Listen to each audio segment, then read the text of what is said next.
Here we are. I see the message. You are live on LinkedIn.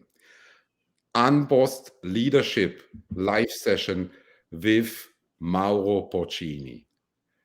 Now, yeah, to all of you, please tell us from where you are joining. I'm sitting in Brussels, Belgium. Mauro, I guess, are you at Casa Mauro? Uh, I love the definition. Yeah, I'm in Casa Porcini, so it's more inclusive of the full family. My wife, the three dogs, and the baby. I see. I see. So that is a bit outside of New York City. I No, understand. this one is actually I'm in Manhattan right now. So I have a house in the Hamptons, but today I'm in the apartment in Manhattan. So yeah, home in Manhattan. All right. And already you make me dream and you inspire me, which is a typical thing to do for you. So please, all listeners, tell us from where you are joining. Mauro, all of LinkedIn knows you. Uh, Please let me shortly introduce myself. I'm Thomas Hubuch. I was 15 years long the CEO of Sucre Le Mans, which is a European sugar producer with around 10 factories around Europe and around 2,000 employees. So I used to be a supplier of yours, Mauro, and a very happy supplier with food, with sugar, but also with functional food ingredients. What I'm doing today is I'm the founder and CEO of the Unbossing Company, which is a business consulting company. And we are transforming companies from a leadership style of command and control towards a new leadership style, which we call inspire, coach, and trust. And the whole journey, which takes quite a couple of years, we call an unbossing journey. Why? Because for us, the boss is the symbol of command and control. And now, Mauro, there are many reasons why. One of them arrived. I know them from Instagram. They're always with me, but I was in the design center in we have a design center in Soho in Manhattan, and I walked back in doing a video call while I was walking, and then I literally stepped in, I connected, and the dogs are realizing now that I'm here. So usually they're on the desk with me. So the first one arrived, but during the live we may have two more arriving. So excuse me in advance if you see dogs flying on the desk during the live. So they are getting acquainted to the situation. I So hear another one coming. Oh, the other one. Okay, this is the young one. yeah, Hey, in the Lupo. meantime, oh wow. So it will not take long until they are all there. I see already how that works there. They hear and they arrive. Yeah. The, Anyway, usually when I do podcasts or video calls from home, that happens with my two daughters. You know, you know also how that is. I I know, see, I by know. the way, I see Shelley joining us from Northern Ontario, Deborah from Ghana, Cristiano from Italy, and Wonderful. so we are all over the world. Now, Mauro, why did I have to buy and read your book? I tell you why, because I realized quite quickly, even before reading your book, that you are not only a designer of products and of customer experiences. For me, you are also a designer of organizations. And by the way, this is the most difficult part with our client companies in our unbossing journeys, is not even the leadership part. It's the part where they would have to adapt their organizational model. And Mauro, that brings me to a podcast I recently, just last week, heard with Indra Noy. And that podcast was republished by Harvard Business Review. In fact, the podcast was from 2015. And she was talking about the time when design thinking was introduced at PepsiCo. And Mauro, there is this fabulous part in the end of the podcast where they are asking her, okay, listen, Indra, this is all fascinating, but how in the world did you overcome the resistance, the skeptics within PepsiCo, which are typical for a US American corporations? And what she says, the first thing she says is, you know what? Everybody loved Mauro. Everybody, even the biggest skeptics. And I will never forget, I sit in my car, I hear this part of the podcast. Yeah, I can imagine. And that brings me to practically already into the middle of it, the inspiring part of what we plan to talk about today and the storytelling part. But I would love to hear from you in your own words, Mauro.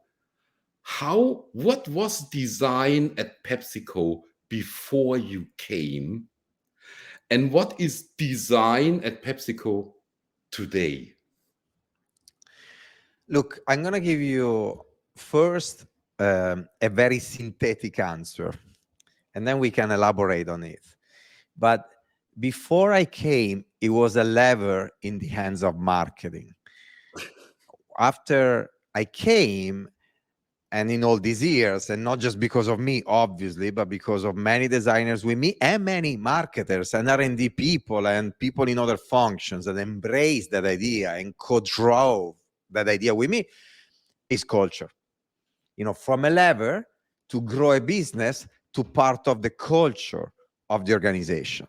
Now, there is a major difference between seeing something like design as a lever versus culture. If it's a lever, you can use it or not use it. You can be like, you know what? I can design my products. I can design my packaging. I can design my communication in a certain way. I can also avoid doing that. I can grow through pricing, through the scale of distribution, to the brute power of patents and barriers to entry of that kind, and so on and so forth. If instead design is part of the culture, no matter if you grow your business, you become more profitable, you increase your top line and bottom line, if you don't do it by creating value for people, by creating products, experiences, solutions of any kind that are meaningful to people, you're not going to be happy as a leader, as an organization. You're going to be sick in your mind to have a mediocre product, an average experience, and in your portfolio, in your company, no matter if you're growing the business. Now, this 20 years ago, these companies are here to make money, right? And to grow. So a lot of people in the past could be like, you know what? And so what? I have an average product, but it's super profitable. I'm making tons of money. I don't need this product to be extraordinary. Today, that's not working anymore.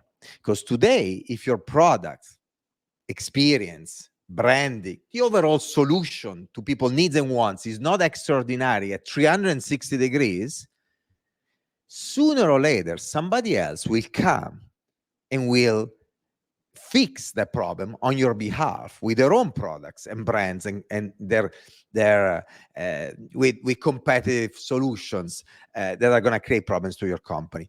Why today is possible and in the past it was not? Because today we live in a world where the barriers to entry made of scale of production, communication, and distribution we used to have are crumbling down under the winds of globalization, digitizations, new technologies. So the man or woman of the street can decide to go and compete with the giant brands because they can produce at a lower cost. They can go straight to the consumers, to the end users with e-commerce channel to sell them products, and through social media to communicate, storytell those products, using a word that you love and I love too, storytelling those products. So this was not possible 20 years ago. 20 years ago, having an extraordinary solution was a nice to have, was one of the levers that you could use, but it was not indispensable. Today is necessary. And therefore, you need to move from design as a lever to grow the business to design as a culture to build sustainable competitive value and advantage for your company in the long run, in the long term. By the way, this is not going to be just value for the company, it's going to be value for the society out there, for the world out there. And this is fantastic for us as human beings, not professionals, but human beings, consumers, people buying those products. Is a fantastic moment in time, and it's just the beginning. We live in what I like to call the age of excellence. Either you produce something great, or again, sooner or later, somebody will come and will do it on your behalf as a company. We consumers, people of the world, will benefit of this. Oh, absolutely. And I do know American corporations, Mauro. And I do know, and I have been knowing PepsiCo since quite a couple of years, even before the Mauro Porcini era. And I know they have always been excellent in certain parts of their business. But I also know the rigor in which usually American companies are steered. I know the bunch of analysts over there watching on the forecasts, watching on the quarterly figures. By the way, congratulations on the recently published quarterly figures. Amazing performance once again. And now I feel, and I don't feel that only here in the live sessions, I feel that also in your book, Mauro, that you are a free spirit. In Germany, we would call you a Freigeist, a free spirit.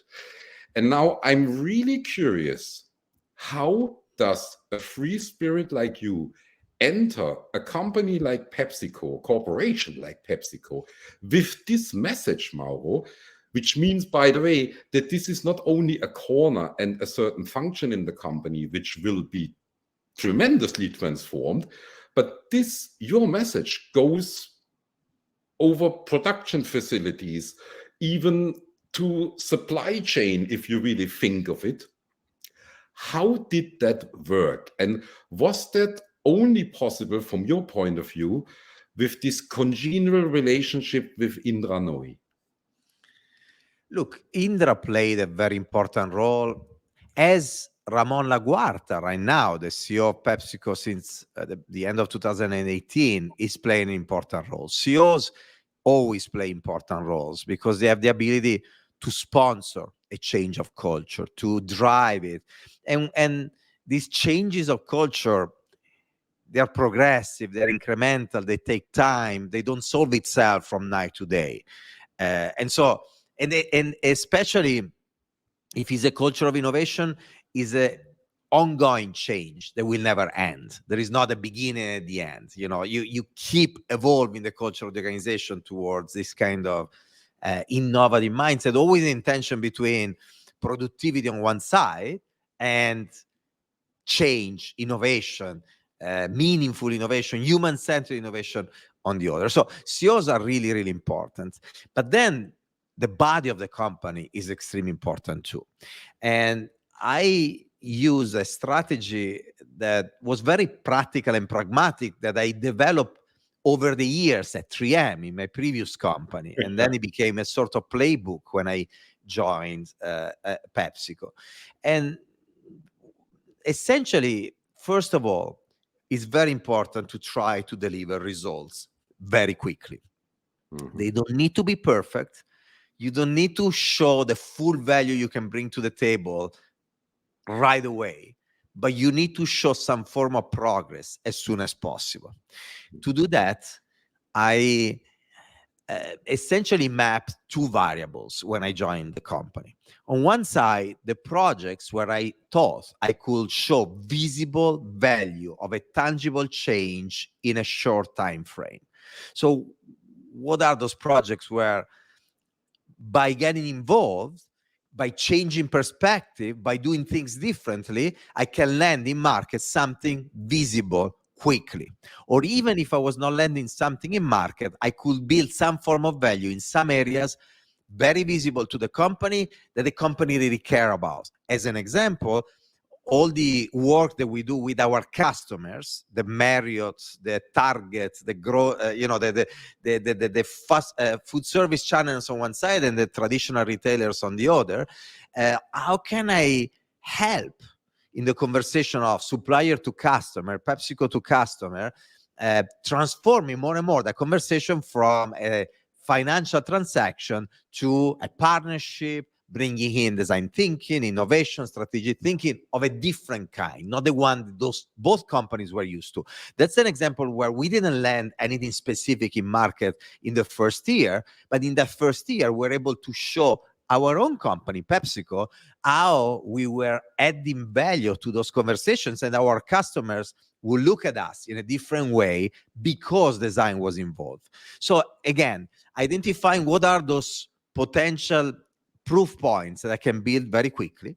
And then on the other axis, literally there were two axes. On the other axis, I will put the people assigned to those projects, starting with the leaders, so the business leaders, and then a variety of other people in the organization that were parts, key stakeholders in the project. But again, the business leader was the essential one.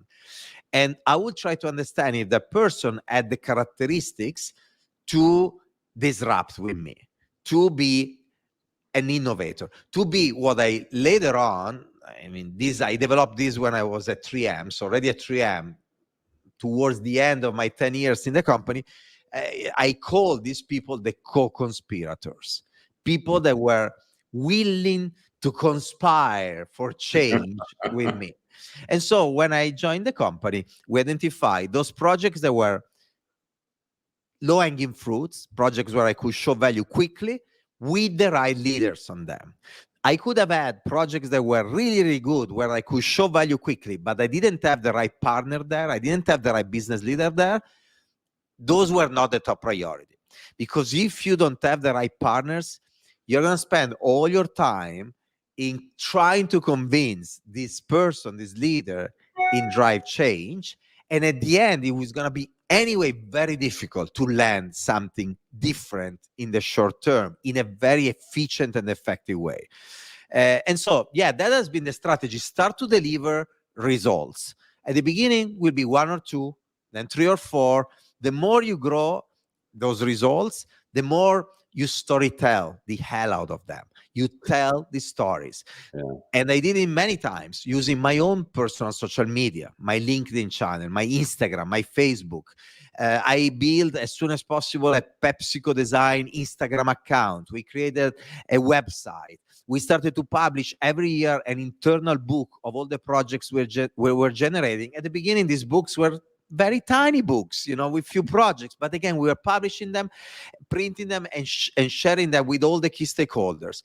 So we were telling this story over and over again, conferences, articles, but not just the conference and the article, but making sure that in a way or the other, they will reach back the employees of PepsiCo. I use a lot of external communication platforms to tell internal stories to our own employees. And so after a while, people started to take notice. And so this is very important. Proof points quickly, tell stories about them, make sure that people are aware of it, and the more people will arrive to increase the scale of what you're doing. The more you do that, the more proof points, the more credibility. At that point, you can start to talk about the enablers of those proof points: culture, this idea of love, respect, curiosity, optimism. I had the list of the characteristics of these innovators. I had this idea of what an innovator should do and how this innovator should think before PepsiCo. And I'm not saying this now after 11 years at PepsiCo because it's nice to say. They were written down in articles and papers that you can still find online that I wrote or interviewed that I had before the time of PepsiCo. But when I joined the company, I was not here talking about the importance of love to drive business because I didn't have enough credibility to do it. First, land results. After you land the results, you show the credibility, you're like, well, the enablers of this have been these kind of characteristics that are so important. At that point, people will be like, wait a second, these results are really interesting. Obviously, they come from a different kind of culture. It seems that this culture is working. Let me know more about what's going on in that team, in that organization. Mhm. Mhm. I love your expression co-conspirators. And it's amazing what expression we use in unbossing journeys is circle of believers. What do you use? I lost you for a second. We say, yeah, wish you good health, Mauro. Thank you. We use the expression the circle of believers. Circle of believers. I love it. Beautiful. And Mauro, when talking about your development, it reminds me of another fabulous piece of storytelling in your book, and that is at the beginning of your career at 3M. And there you come into the office of your boss then, and you are very euphoric. You say, listen, I talked with all the functional and business leaders about my vision and how we should do it. And they are in. They fully support it. And I will never forget reading that, because I saw it in front of me. Your boss sitting at his desk and said, Mauro, they are lying to you. They're all lying to you. And what I want to say with that, and that is now my guess, at that point of time, you were then still, what did change? What did you learn out of that experience? Let me put it like that. It was a very important moment in my life, in my professional life. Actually, not just professional, also private, because I was having all these meetings, pitching this idea of design to the organization. And again, in my case, was design. I could be there pitching a new finance approach or a new HR, culture, whatever you pitch. Because I had a lot of passion, because somehow I was eloquent and I knew what I was talking about, and probably because of my Italian accent, the fact that design is fun to talk about, because of a variety of different variables, usually people will react very well to what I was pitching. They will love it. And probably they were having fun in that hour talking about style and design and Italy and blah, blah, blah. That was my life. I was 27, 28. Yeah.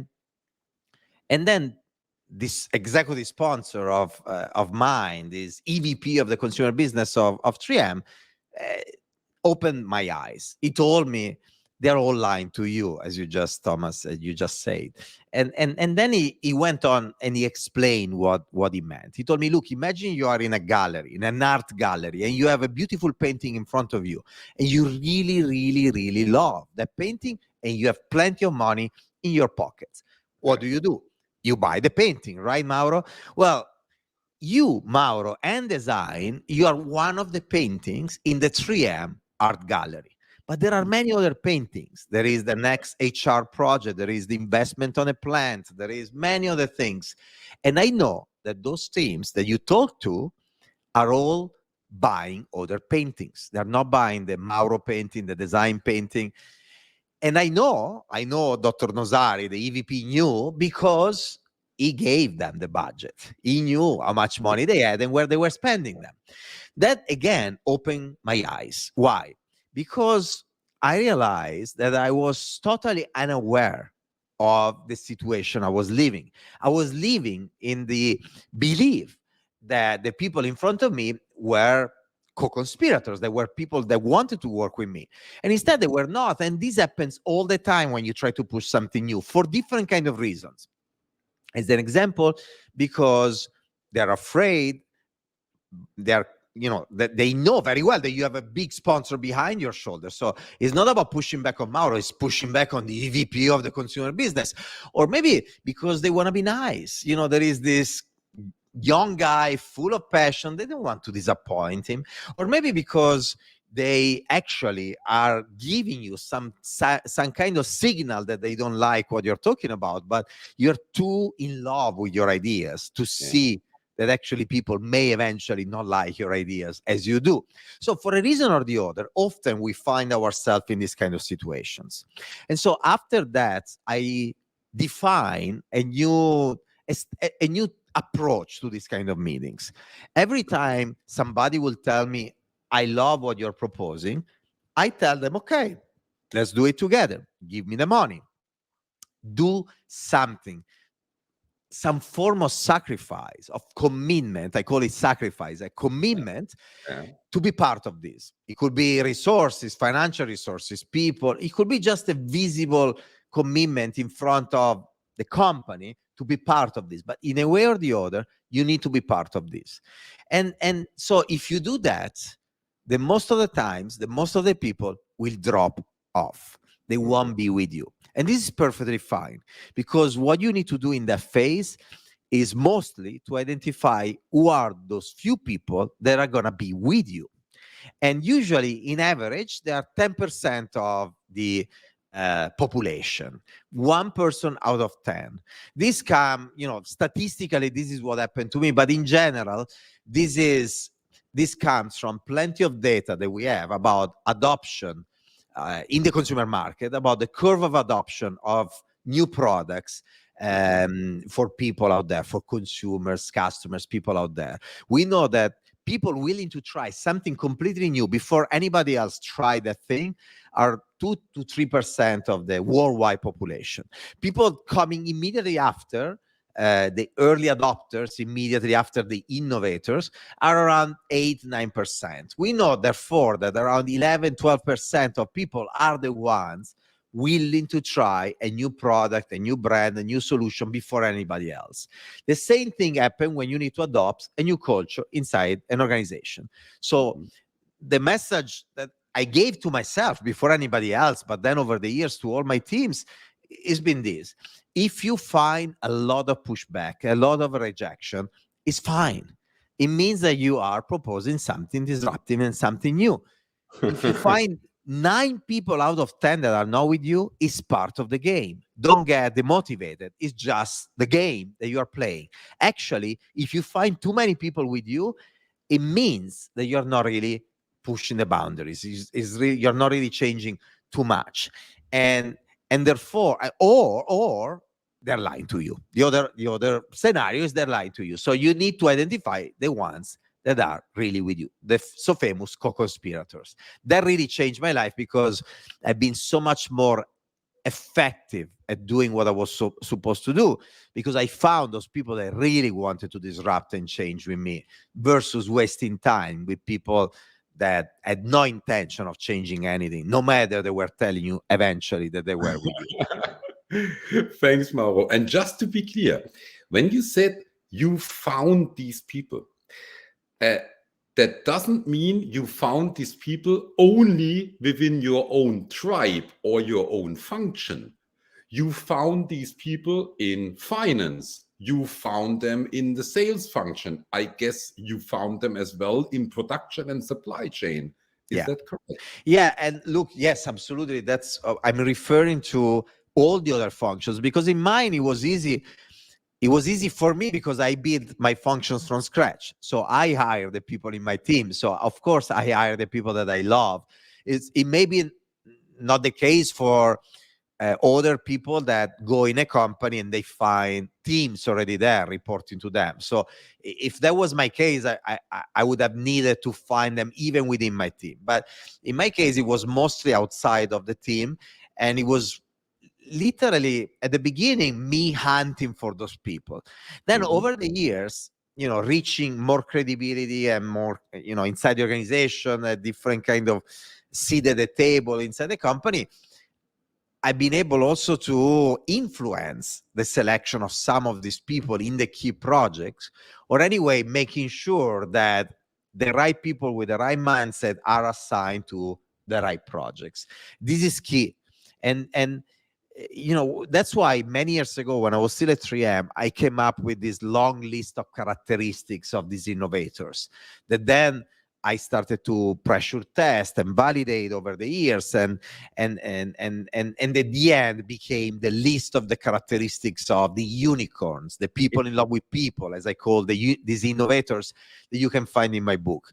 I wrote it down because I wanted to be really clear, starting with myself, on what were those characteristics, so that I could spot those people in the teams I was working with. And later on, I could ask the organization, the leaders in the organization, to make sure that people with this kind of traits will be assigned to those projects. This is key. Without those people, we go nowhere. And I keep seeing this over and over and over again, one project after the other, in my experience in PepsiCo. I had so many examples. One day I will write a book about this, of projects that were really struggling. We were having difficulties in some projects, or maybe in some business units, in some regions of the world. And then within even my team, I change a person, I put the right person in that project, in that business unit, in that region, and boom, everything changed. Not because of just this person, obviously. This person then has other people around her and around him, but the person become the catalyst of that change, and is able to identify other people like him or like her, other co-conspirators, to drive that change. So yes, on one side, it's not just about one person, but on the other side, it is all about the person as a catalyst to unlock the power and the potential of tons of other persons as well. Yeah, thank you so much, Mauro. By the way, this is one thing where, and when I was still studying business administration, I could never have imagined what influence single individuals can have on huge corporations, as you say, as catalysts. Yeah, not as the people who do it all and know it all, but really as catalysts. And I would also like to ask all our listeners, you have heard Mauro talking about building co-conspirators. You have heard other expressions like circle of believers. What are your experiences? And do you agree on this method, which is, in the case of Mauro, extremely successful? Now, Mauro, you talked about the unicorns. And obviously, this figure of the unicorns goes through your book from A to Z. And you also talk about certain attributes which these unicorns have. And I did read several times your chapter, Unicorns are charismatic storytellers. Now, I would like to tell you why this is so fascinating for me, because I have to deal with leaders on a daily basis who are intellectually brilliant, Mauro. They know their business in and out. They have an intellectual grip on the business, but also an intellectual grip on communication towards customers, but also towards their people, which is, I would say, flawless. And now it comes.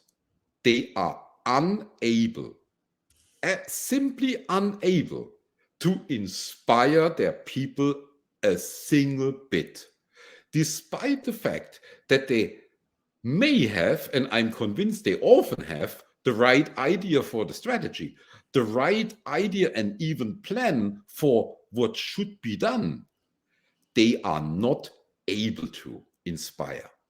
And I would like to know if you yourself know such kind of leaders, or know the phenomenon I'm talking about, and if you agree with me that this missing magical part is charismatic storytelling. Look, yes, I know leaders like this. So the positive message is that you can become a successful leader even if you don't have this, even though if you have it, is a superpower. Now, when I listed the characteristics of all these unicorns, the 24 different characteristics, I always make sure that people understand that there is no person in the planet that has them all to the extreme. The person that has them all to the extreme is a unicorn that lives in the world of ideas. Plato would say, it lives there with the gods. So there is nobody essentially, unless you know some god here on planet Earth. And so the value of these characteristics is that you should spend the rest of your life trying to get better in all of them. And with full awareness about the one that you have, I'm sorry, more developed naturally, because you were born with some of these characteristics, more developed than others instinctively. So on those, double down, because they're already your superpowers. So become the best in the world at that. So often we talk about investing in your gaps to get better. But and that's an important dimension. But it's so important also to invest in what you're really good to become the best in the planet on this. And then, it's about investing in the ones that you're not really good at to get better. So now going back to storytelling, storytelling is a mix of the ability of mastering the power of words with the ability of reading your audience and understanding with your heart, even before than your mind, what they care about. Now, when you are for instance, like us right now in front of a screen, and I don't know exactly who is listening to us, obviously is more difficult than when you are in a meeting room, when you are on a stage of a conference, where the good storytellers are really able to synchronize their soul with the soul of the people in front of them. They look in your eyes. They are so focused on trying to capture how you are reacting emotionally to what the storyteller is saying. They just feel it, right? So the ability to tell stories in a way that is relevant to the people you have in front of you, and therefore the ability of reading these people, reading a room, have empathy, caring about them, is essential. And then there are specific techniques also in your body language, in the way you move. And so what I'm trying to say is that there are things that you can do to improve your ability to storytell. For instance, working with coaches that work with acting, the ability, like I remember I never did an acting course, but I did a diction course when I joined PepsiCo that, as you can hear from my accent, didn't really work out. but but it was what I remember very, very well of those few lessons is something else that had nothing to do with diction, but it was about body language. And the teacher, the coach, will tell me, for instance, when you are in front of a person, if you talk with your chin up, you're positioning yourself like if you're superior to the people in front of you. If you go down, all of a sudden you are more welcoming, you're warmer. Now, combine, that's an example of body language, with specific words that you choose, a specific tonality, a specific speed of how you're talking, and all of a sudden you can either make the person in front of you with exactly the same content, the same message, uncomfortable because you arrive arrogant and you're imposing, or really comfortable and ready to give you feedback because you have a different kind of body language. Now, by the way, there is not a good or wrong. You may be in moments where you actually need to exercise some form of authority because you need people that eventually push back for no reason to just follow you. There are moments instead where it's all about getting feedback, because you may be really confident about what the story you're telling, but we all have blind spots. We all know that we make mistakes. So there are moments where you really need the feedback. If you go there with a chin up, with a voice, very loud and everything, people may be afraid to give you feedback, not comfortable giving you feedback. So I just gave it a few examples that you can teach and you can learn. So on one side, a little bit of this can be learned. You can get better. In the book, I talk about the importance of training. It's been proven over and over and over again. For instance, IQ, intellectual quotient.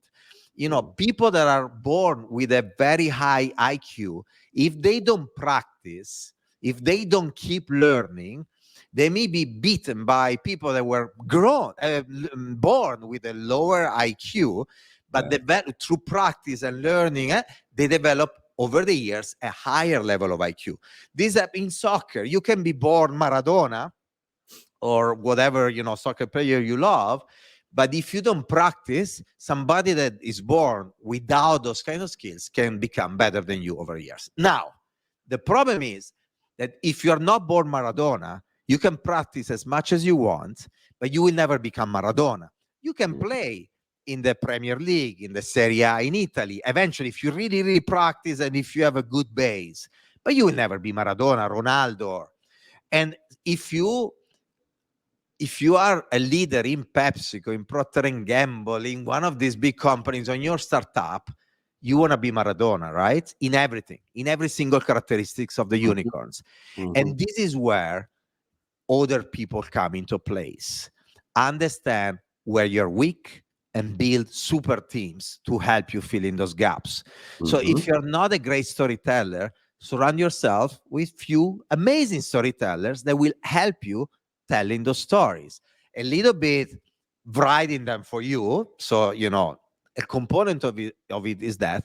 And then mostly by telling them on your behalf, making clear that is your vision, is you are the leader. I met many leaders that are extremely shy over the years, from big corporations to mostly smaller companies, startups, places where there is not somebody on top of you deciding if you're going to be the boss or not, because you built the company. And so often those people were so smart, they were able to put other people on their sides to be the storytellers. But obviously the vision was co-crafted with these leaders, or entirely crafted by these leaders behind the scenes. So again, power of training and improving on one side personally, and then the power of team to fill the gaps that we all have, because nobody's perfect and we all have gaps. Thank you so much, Mauro, because it gives me hope, and it also gives hope to many leaders I have talked to, because in your book, very interestingly, you call this storytelling talent a gift. And of course, it sounds wonderful in a way, but it could make some leaders hopeless, because it's obviously, a gift is not a skill which I could develop. And I think we do agree that without storytelling, inspiring leadership without storytelling doesn't work. And so I'm very happy that you gave these constructive remarks. By the way, Mauro, you're also saying in your book you have been a passionate storyteller for all your life. And when somebody writes a book which is in principle a business book, but it reads like a novel, then it's very clear that this is the case. But you also say, Mauro, it's not been always easy. You say, in fact, it's been quite complex from time to time. Could you tell us a bit about these struggles and how you overcame them? Yeah, look, speaking has been always something that I loved. Sharing what I was discovering in the world has been always something that I was loving as well. And I was doing it both through speeches, but also through photography, through art, in a variety of different ways. So using different kind of media. Somehow this came a little bit naturally. I was good at drawing, I was good at talking, but I think it also came because of my parents in two different ways. On one side, I was inspired by the ability of my mother to write. Her passion was writing, literature, her articulation of her ideas, how eloquent she was. And then I was inspired by my father and his art and his passion for painting. And he gave me a camera when I was very young, and I started to take pictures, and he loved pictures as well, and all these things. I was also inspired by both of them in an opposite way, because they were both insanely shy still today, and not social at all, not many friends, never wanted to go out, but they were inspired by people that were really good at public speaking in television. You know, the people with great culture and very eloquent in television were their idols, not, you know, the shallow celebrities that sometimes we see, you know, today in social media, or actually even back then in television, but they were inspired by that. So probably when I was growing up, I really don't know. I'm saying this because we've been talking about the gift, right? I Yes. don't know if I was born eloquent, or if I saw that my parents were so shy but so mesmerized by people that were able to talk in public, that I forced myself to develop this muscle, even though by DNA it was not part of my family. Because, by the way, we're not just my parents, but also their family members. So I'm saying this once again because maybe you never know. You really don't know. Maybe it was literally from very beginning working on this to show to myself that I could do something that my parents were dreaming of, and I could make them proud, that helped me having this kind of, let's call it, gift over the years. So that has been extremely important for me. But then practicing. And so at the beginning, I will beg professors in university just out of school to give me the possibility to do a lesson about what I was doing with my company. Even before 3M, I had an agency. I was participating in a competition of design. I was trying to put myself out there to tell these kind of stories. At a certain point, I start to get more and more visibility in my field. And at a certain point, it's not anymore Mauro Porcini, the personal, you know, the just individual posting in social media, but all of a sudden, me being an executive of a company and me being just Mauro, the Mauro of, you know, a friend of my friend, we start to become the same thing. So anything I do in my private social media, at a certain point, I'm not saying things just as Mauro, I'm saying things as the CDO of 3M, of Yes. PepsiCo later on. So that was a big change in my life, because I needed to decide if to just close up and make my social private and be like, okay, this is my private life, and then, or merge the two. Because Yes. design for me is my life, is my passion, I decided to merge the two. So I'm telling you all this story to tell you that at the beginning it was just intuitive. I love what I do, and I'm gonna talk about what I do. I'm gonna tell you when I do a trip or when I do have a dinner with my friends, but I'm also telling you about this amazing project that I'm very proud about. Mhm. Step by step, more and more visibility, I started to get a lot of traction. So it was social media, but it was conferences. I was, interviews start to come, magazines, televisions, this and that, and I started to get a lot of visibility. And at that point, the game started to become more difficult, because at a certain point, people are like, well, but this guy is out there for the company, or is out there for himself? Is storytelling his personal brand, or is doing it for the company? And inside me, I was like, fuck, I'm not doing it for anybody. I'm doing it because I have a lot of fun doing it. But obviously, you can't keep going just with the naivete. At a certain point, you need to understand, okay, what is the value for my personal brand? What is the value for the company? Should I stop doing what I'm doing? Yes. Should I do a disservice to the company, a disservice to myself? So long story short, I realized that what I was doing, first of all, was fun. It was the reason why I was doing it. And that's why probably I have hundreds of thousands of followers across multiple platforms, because I did it for a very long time. And I did it because I was just enjoying it, doing it. I didn't do it for the followers. I didn't do it for the company. I didn't do it for my personal brand. I was just having fun doing it. And I still have fun today publishing. It's a lot of work. I do it completely by myself. Nobody writes my content. So I have fun doing it. So that's so important. But again, I needed to figure out what was the impact on me and the company. And I realized that actually it was great. I was humanizing a big corporation. I was also making sure that the people of the corporation would understand how important it is to be a 360 degrees human being.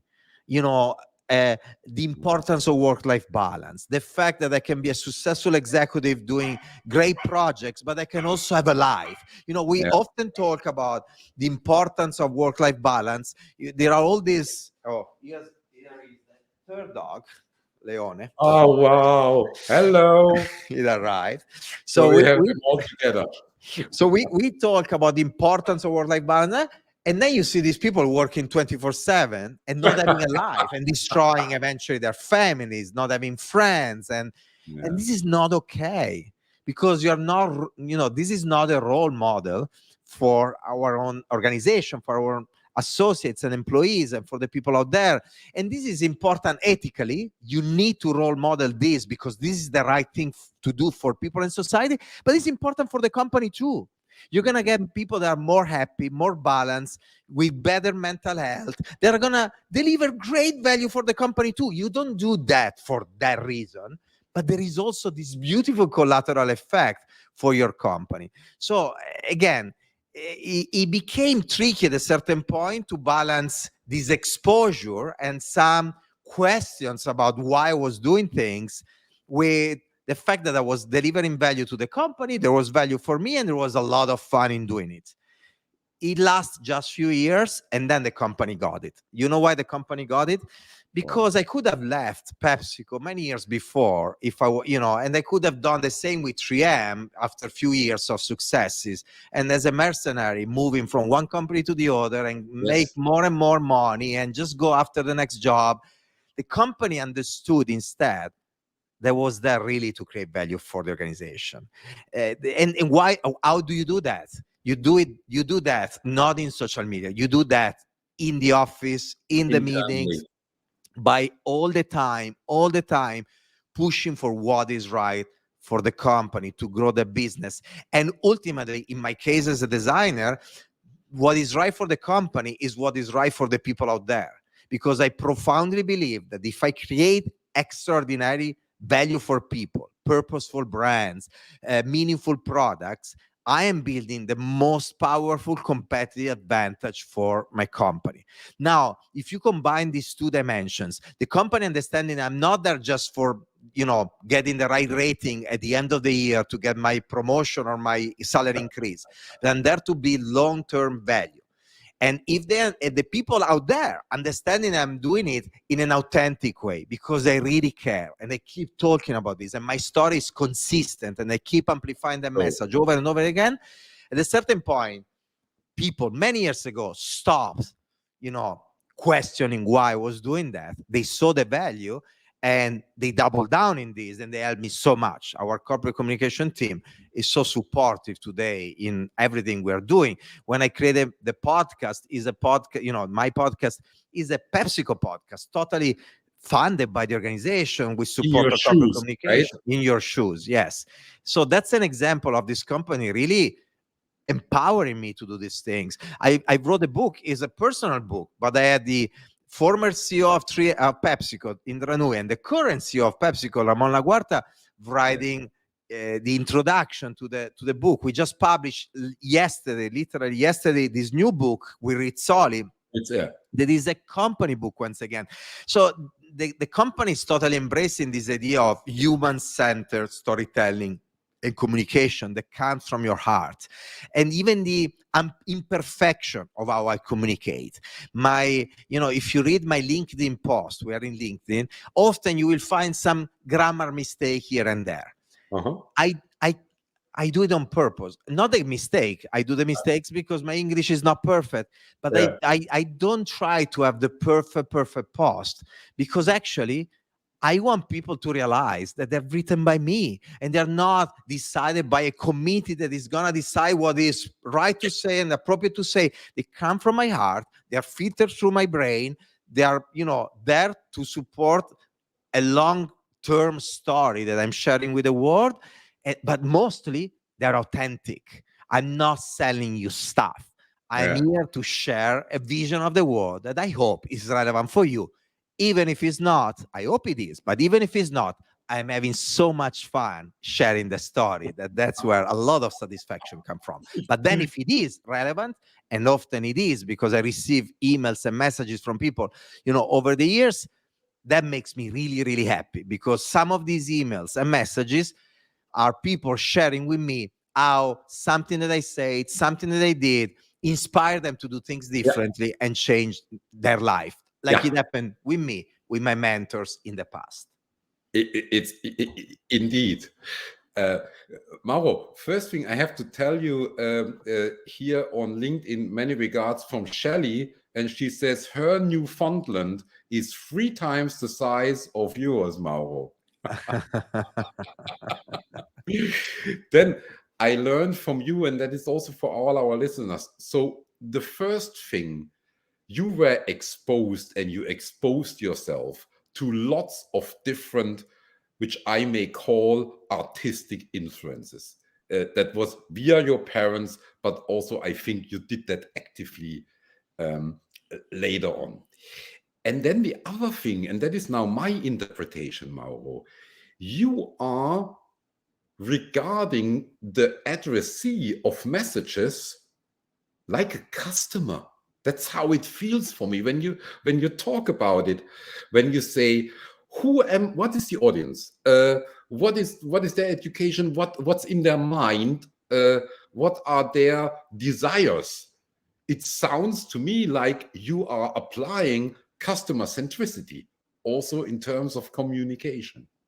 Well, or at school in Polytechnic of Milan, I study semiotic and semantic with a teacher, a professor coming from the Faculty of Literature, and that for 30 years has been teaching that. We study on the books of Umberto Eco and a variety of other semiologists and human and expert of language. And there is something that I learned back then that's been very powerful for me. Essentially, and they talk about this in the Italian version of the book. Unfortunately, I had to cut this chapter in the English version that was, they want me to have a shorter version. And so, but essentially, there is a specific grammar that you need to take in consideration when you communicate. Specific elements that play together to the definition to create meaning. So when we communicate, our goal is to create something that has a meaning. We convey this meaning through the communication. And so the first element is the sender. Is, for instance, me talking to you right now is me talking. I am the sender. I have a message, is the content of what I'm saying, and you are the receiver. There is a code that is the English language with my specific accent and also my body language. I'm moving my hands as I'm talking with you. I have a certain facial expressions and so on and so forth. Then there is a media that is essentially the LinkedIn we're using right now, and then the monitor, the screen, and then this mic, but also my throat, and everything this message goes through. And then finally, there is a context, is the context of the country we're in, is the context, the cultural context right now in this moment in the world. Many things are happening around us. And then there are noises. There may be something that I would say 5 years ago that may have a completely different meaning 5 years later. Maybe because Black Lives Matter happened, Me Too, because of the war in Israel and Gaza happened, because of noises, things that are happening that are modifying completely what I'm talking about and give a completely different message, making it, for instance, tone deaf in some of the situation. Now, this applies also to brands. The sender could be Pepsi. The message could be live for now, enjoy the moment, enjoy life. The receiver could be the consumer, but also the customers, the shareholders, the employees of the company. They all have different kind of interests and different kind of messages they're interested on. And then there is the media, that is social media, television, but also packaging, product, experience in retail, what happened when you are in a stadium, and so on and so forth. And then there is the code. The code is the words that I use to convey the message, but more and more is video, is design, is aesthetic, is graphic, and so on and so forth. So when I was studying that, and this is literally the foundation of communication, and I studied that when I was 18, 19 at school, I realized the importance of full awareness about the power of all these elements. Yes. And the first thing was to deeply understand the person you have in front of you. So I don't apply this just in business. I apply this in my love life, in my with my family, with my friends. I always try to put myself in the shoes of these people. We call it empathy, right? The ability to put yourself in the shoes and be like, are they interested in what I'm talking about? What motivates them? What inspires them? I'm always super conscious if I'm boring people. Am I boring these people right now? And so I look at signs in their eyes, in their body language, to understand if they are engaged, if they're not.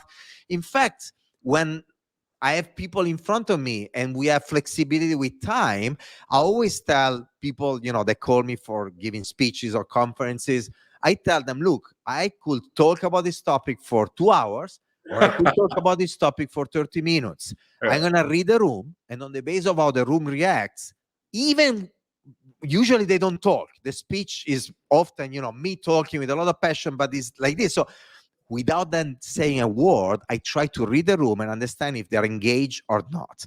So this is so important. There are so many people that are so focused on what they're saying, Yes. and they don't even think who they have in front of them. So I'm very strategic on this, the receiver. I'm very strategic on the code.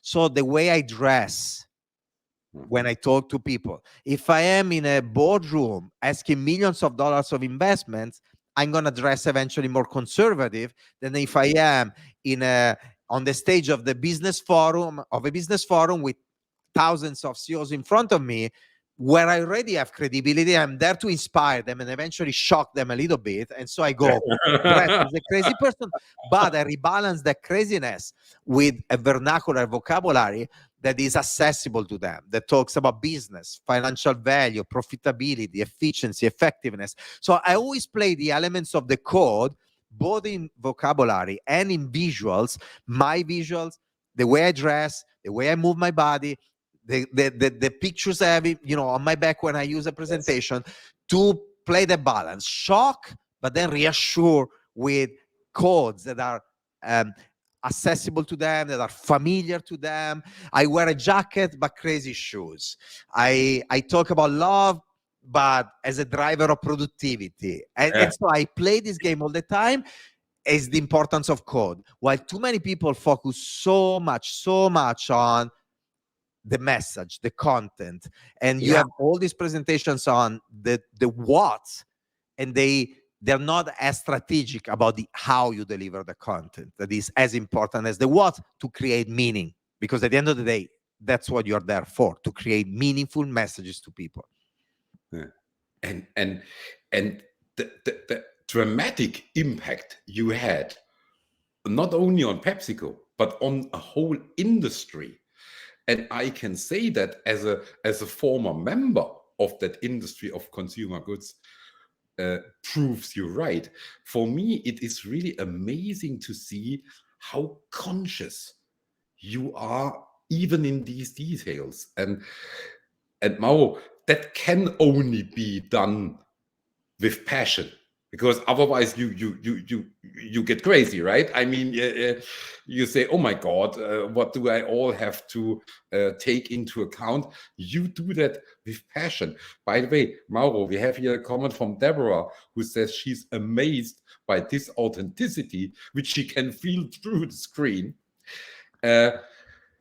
We have here Vazai she says she's listening from Pakistan. So we are really all over the world. And To round it up, Mauro, I would like to tell you again a personal experience from mine, reading your book and showing you by that how you only with the power of the letter make me feel. And that is the scene where you describe where you and I think three friends of yours are sitting in Milan at the couch of Claudio Cecchetto, Yes. who was at that time a, a famous DJ and creative mind in Milan. And you are describing this scene. You say, we the four are sitting at the court of the king of entertainment of Milan. And what do you do with me? You make me feel like I'm sitting there with you. And you do that only by the letters which I read in a book. And that is amazing, Mauro. Thank you. We've been talking about storytelling today, and you just described. I try to put myself in the shoes of the reader to create something that can then have the reader feeling like if he's in my Ah, shoes in that specific moment. So imagine the beauty of this exchange. When you tell me that you felt that, I had goosebumps because I wrote that hoping that I could really be meaningful and relevant to the people reading, trying to put myself in their shoes. And now, yes, by doing that, you were in my shoes in the moment I was. 25 years ago in the room. It's amazing. And I also I I feel what it means for you is also the reason why I tell you that. It's a detail, but that's how it you made me feel. And, Now, and look, this is a book, and obviously, there are hundreds of thousands of people that read the book, so you cannot really do this, to person by everybody. person, with a kind of accuracy. But this is so important when instead you are in a room and you have four people in front of you. You have your CEO, or you have your assistant, or your team, a team member, or a peer, or a customer. When they feel that you care, that you are really there trying to do something in an authentic way, as Deborah was saying, for them, with them, together. You're not there for your personal branding. You're not there to sell them stuff, to make money for you and for your company. You're there to do something great together, something that can really create value for the, the two of us, the four of us, the five of us in the room. But in general, what people really love usually is something bigger than them. Like, oh, we're doing something big. That's really so powerful. A purpose that transcends the personal interest of the people involved is usually very inspiring. So if you're able to do that by really putting yourself in their shoes and really showing that you care, people will love it. And now going back to the way you started this conversation today with Indra mentioning the interview, people love Mauro. I think what people love is the fact that I authentically care. And again, I need to thank my parents, because that's what they told me. I thought it was just how the world was run. This kindness and this caring and the fact that you should be a good person. And I just thought that this was the world. And then I realized that it's not. And so by doing something as simple as caring about other people, that doesn't require an extra effort. It's just a filter that you put in your mind. Um, it's magic what can happen, because people feel it and then they care back. They care back. And when they don't, whatever, you cannot have everybody caring, but at least they will be like, you know what? I don't give a shit, but that guy is a nice guy. And that's what helped me also, now going back to numbers and productivity, that helped me so much, Yeah, because even the people that were not in the 10% of co-conspirators, they yes, always understood that I was a guy. And then it was not myself anymore, just myself, but my team, because I shaped my team with those kind of values, is a team of people that care, that are nice people that are trying to do the right thing for the company and for the world. And we may be accused sometime of naivete, we may be accused of other things, but usually the team is loved by the rest of the organization because they feel that we care about them, about what we do, and about what we are, the people we serve. It's the three dimensions of love. The subtitle of the book, The Human Side of Innovation, the subtitle is People in Love with People, talks about these three dimensions of love.